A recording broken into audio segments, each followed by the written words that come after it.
Michelle, what would you like the world to know about you? So right now, currently, I work as a paraprofessional for elementary school students with autism, and I've been doing that for a couple of years now, and I love doing it. And also, I wanted to share that I recently got into Purdue University Global, so I'm actually going to continue my education and I will be pursuing a bachelor's degree in science and psychology, ABA. I was diagnosed at 2 years old and I am 22. So I was diagnosed 20 years ago. Yeah. Nice. What was one of the main obstacles growing up with the diagnosis? One of the main obstacles, I know for me, it was communication. So for me, it took me a very long time developmentally wise to be able to communicate. I didn't say my very first word until I was 6 years old. And then I had experience where it was with echolalia, and then I didn't fully communicate sentences until I was 10. So like, in a way, it was kind of hard in terms of just trying to express myself and to talk with others. Yeah, no, I know so many people who also have ecophilia, and it can be just such a struggle trying to communicate with the people like you care about in your life. I grew up with autism too, so I had those similar challenges as well. What's one thing you should not say to someone who has autism?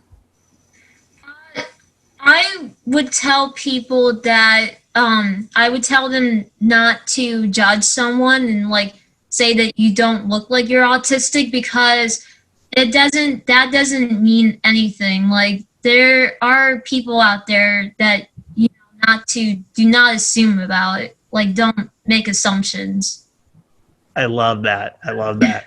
And what's one thing you should say to someone with a diagnosis?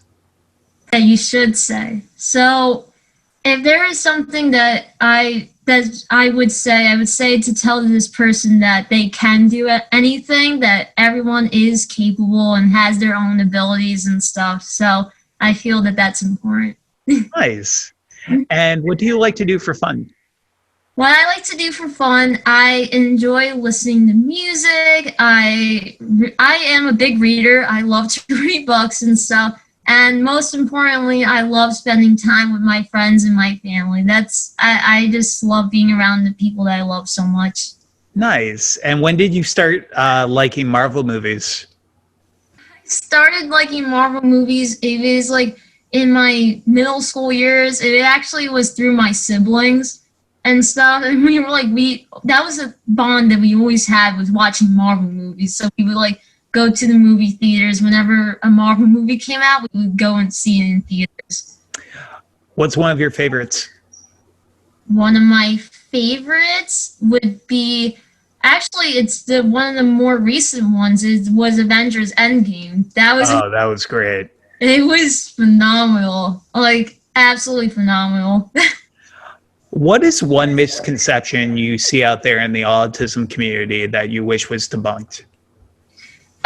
That would be about with eye contact, because I even have hands-on in person where I have students who, even myself too, like, just because that someone is not always directly looking at you doesn't mean that they're not listening.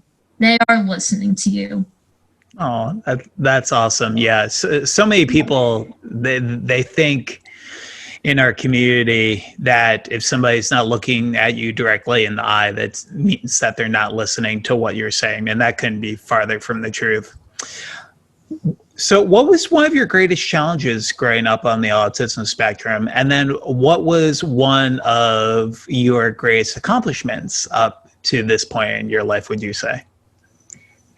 So it would be both communication and with social skills. Like, there's a lot that I pretty much didn't know how to do on my own. Like, I didn't, like, just like with like neurotypicals and stuff, like they learn things like very naturally. And I think a lot of people in the autism community can relate to where it's where we need like in ways where we need like someone to explain to us what's going on and everything, like how and like sometimes like how to do things and stuff. Like for me, I didn't like know how to like talk to somebody and like how to like develop those social skills. So like I remember, and I still give credit to this day to my speech language therapist in my middle school years, because she created a social skills program for students with disabilities.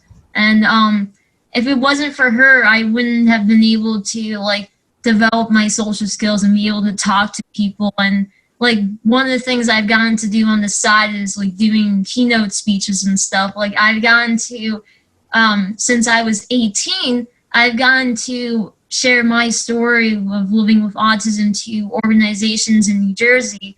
Like, I think you may have heard of the Start Span. Yeah, that was one of them that I got into, and also for various special education parent advisory groups, including in my hometown in Marlboro. So I thought it was give a shout out to in my hometown. Absolutely. Yeah, no doubt, no doubt. Shout out to Marlboro. Was one, so you're obviously just 22 and you're going to go to Purdue and you're going to do all these amazing things. What is one of like your dreams for when you grow up? What was one thing you want to do? So I want to be able to work with individuals with autism. I pretty much discovered that more of in my job today as a paraprofessional, and I realized that there's a lot of potential of how much I can do in terms of like working with individuals with autism. So I wanted to grow on that. And by the way, Purdue University Global, I'm actually attending it's a fully online program. So the best part is that I get to still get the hands-on experience of still continuing to work with children with autism. So I get to do that while I'm still getting my education and everything and to grow my skills. So I thought that it's very interesting. So being a paraprofessional on the next level, so let's look down like 5 years down the line. So would you want to be a teacher? Would you want to be an educator at the college level? What's like the end game? So I'm thinking between like either as a teacher or more of like a ABA therapist. Oh, okay. More of, yeah. Nice. Awesome. Yeah. You mentioned communication challenges growing up. Were you nonverbal till a certain point in your life? Yes, I was nonverbal till age 6. That wow. said my first word. Yeah, age 6. Yeah. Wow. That's wow. And you just started saying your first few words a little bit after. Go ahead. Sorry. Yeah, at that age. Yeah. So so it was at that age, and when I was going back a little bit when I was 4, doctors told my parents that one of the things is that I was never going to say a word in my life. That's what they said. And through lots of therapies, like I had early intervention services, especially in my earlier day, like when I was like from age 2 to when early intervention services end, like I received applied behavioral analysis therapy. I received like everything, and I did that. I gotten that services 7 days a week. Back at that time when they had very intensive therapies and everything. So I think for me it was a lot of hard work, and just at the time, like just developmentally, it really made the change. Yeah. Got it. Yeah, no, I mean, I didn't say my first word until a little after I was like 2.5 years old. So I know people said that was late, but 6 years old, and a doctor really told your parents you would never say a word in your life? Yep. That's crazy. True story. It's crazy. Well, it just goes to show sometimes experts don't know everything, especially when it comes to trying to meet us where we are in our development and really establish a rapport with us. Then you can really get a sense of what we're capable of. Because my parents were told by experts that I would be lucky to graduate from high school. And, I have a doctorate today. You're in school currently, and we're both on the autism spectrum and doing some really amazing and incredible things. Who are some people who inspire you within the autism community? So actually, one of them would be you, because You don't have to say me. There's no pressure on saying me. You're one of them though, because actually it was back when I was 16, and I was at that age, I had a lot of role models, including you, Dr. Temple Grandin, who I was fortunate to gotten to meet her in person back in December through an autism organization called Faces for Autism.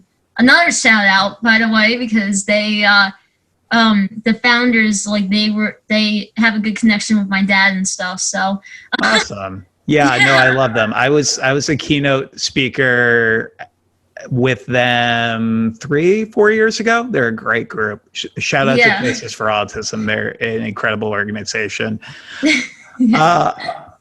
Anything else you would like the world at home to know about your story?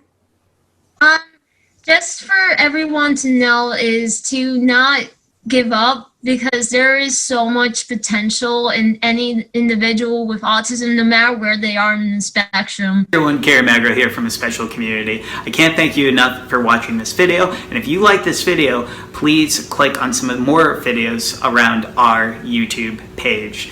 We are just trying to give a voice to countless people in our neurodiverse community, so please, if you can, subscribe to our video page, and then you'll also get to see a little bit more about my story from nonverbal autism to today being a professional speaker. Thanks so much, y'all.